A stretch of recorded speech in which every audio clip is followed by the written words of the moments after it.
Good afternoon and welcome to today's news at 1. My name is Elias, Muchina, and before we start, let us take a look at the headlines.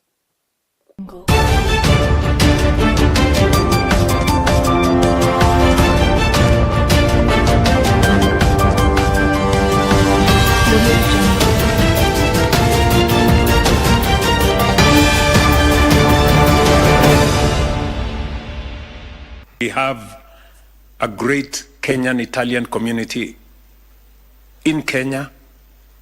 We have Little Italy in Kenya, and hopefully we shall have Little Kenya in Italy someday. Assure the people of Kenya that the government views the current situation as a serious situation, but at the same time assure the people of Kenya that we will not spare any resources. It's like tupatia mental stress, paka sasa hivi haja respond kitu.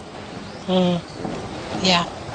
Paka sasa hivi tuko na nini, mabag zetu ziko hapo, hata hatuja unpack, na alitutumia visa to make it worse. Supposed to travel on 28th of December.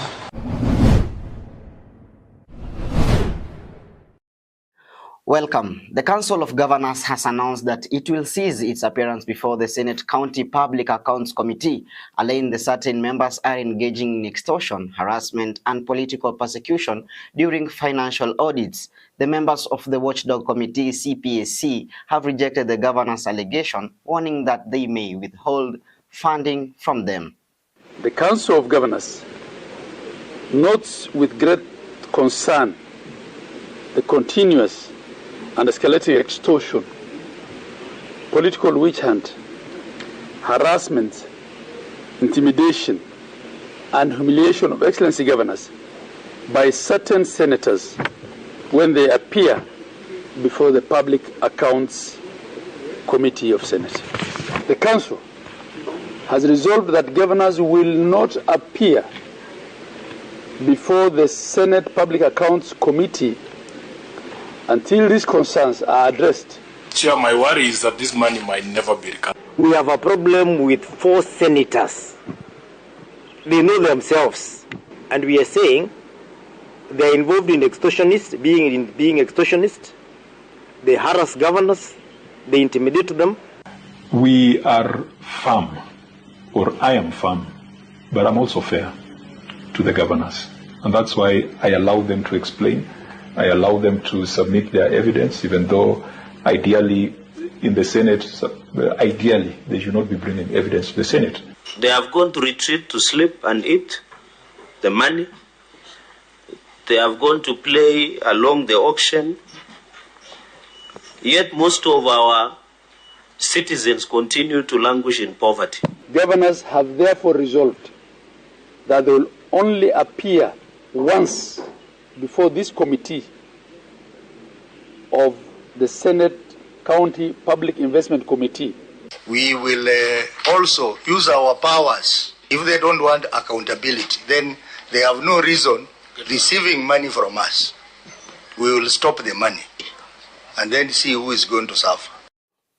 The government has decided to enhance drought intervention strategies in a minimum of 23 counties that are presently experiencing starvation. Deputy President Kithure Kindiki has stated that additional resources have been allocated to acquire more food and non-food supplies for the approximately 3.3 million Kenyans who are in urgent need. Kindiki also mentioned that initiatives are being developed to establish a long-term solution to the ongoing drought crisis in areas susceptible to drought.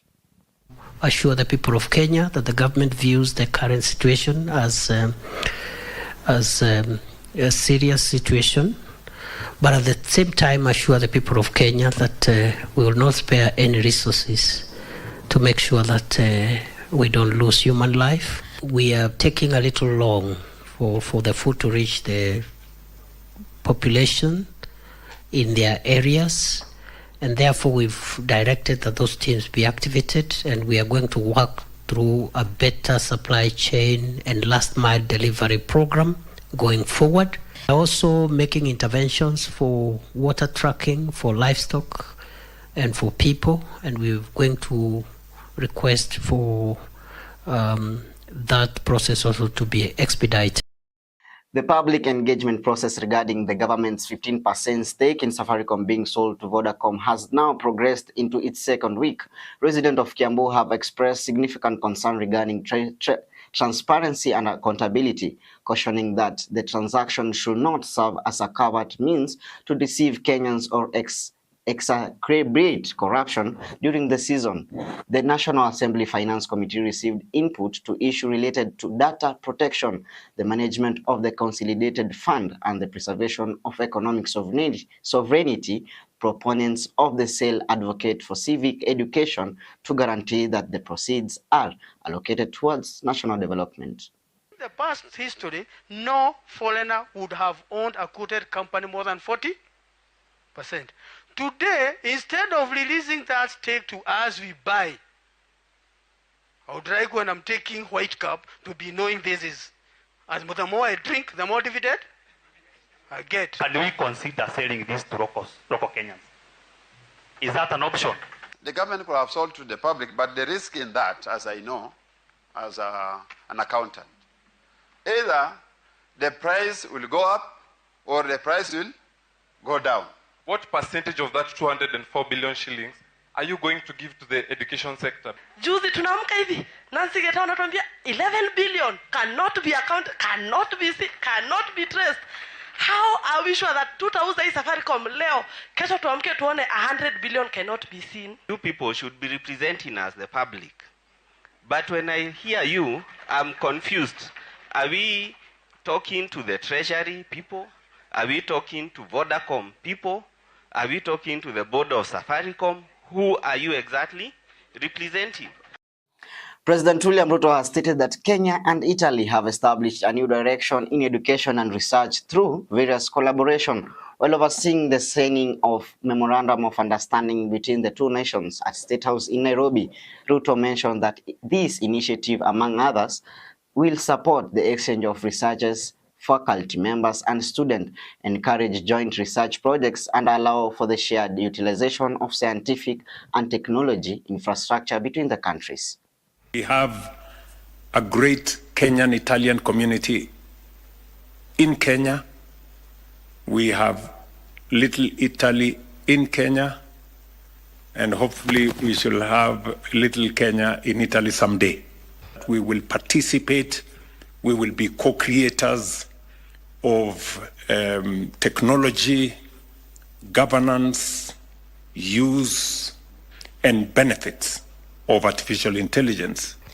Our science, research, technical training, artificial intelligence ecosystem, your coming and your representation of your government here confirms to us the essence of the relationship and the friendship. We have to implement infrastructures, technological infrastructures, large research infrastructures, but the first infrastructures is human capital. On to other stories, an imam facing accusation of defrauding Muslim followers will find out today if he will be granted bail or continue to be held in custody while investigations are ongoing. Ustad Omar Athman was brought before the court due to claims that he deceived a Muslim believer over 700,000 Kenya shillings by falsely asserting that he could arrange a pilgrimage to Mecca. He was apprehended on Sunday at Jomo Kenyatta International Airport upon his return to the country. In the wake of his arrest, victims have come forward to report incidents against him and various police stations, leading to an expansion of the investigation into this matter. It's like tupatia mental stress, paka sasa hivi haja respond kitu. Yeah. Paka sasa hivi tuko na nini, mabag zetu ziko hapo, hata hatuja unpack, na alitutumia visa to make it to us. Supposed to travel on 28th of December. By 27th of December, nothing had happened. Sasa nikampelekea message, kambia leo ni 27th, tuko supposed to travel tomorrow and you've not told me anything. Unfortunately, he doesn't respond to calls. Tokeza wazi kwamba kuna watu ambao hawajasajiliwa ama hawajaruhusiwa kufanya mambo ya haji wala mambo ya umra. Watu hawa wasunguka wakilagai watu pesa zao na wanapeana offers ambaye hakuna, kwa sababu watu wapeana offers bei mzuri, wanaonyesha watu makazi mazuri, kila kitu kizuri, lakini kusema kweli wanaposhika mapeni za watu hawapatikani tena. The students were paying $100 to his account so that he can secure the visa. So the total number of students are around 37 students ambao they subscribed to this plan. Tunawaomba wa Kenya, hasa Waislamu, jambo hili la ibada tufuateni taratibu inazosifaa. Tuulizeni wale watu ambao wanafaa kufanya mambo ya haji. A family in Kisumu is grieving the heartbreaking loss of four siblings who drowned at a quarry site on Sunday. The bodies of the four aged between 8 and 15 years have been recovered and transported to the morgue at Jaramogi Oginga Odinga Technical and Referral Hospital. The Oginga Odinga Technical Referral Hospital upset residents are now calling for justice, accusing the contractor of neglecting to backfill the quarry, which has become a deadly hazard. So jana nilikuwa tu na wao, hawaendagi hapa kwa kware kujiogelea. Tata jana nilishangaa sana walikuja hapa aje. Juu niliwaachia ripoti waoge, wanachotaka maji kwa mfereji hapo kwa madhe, wanaoga.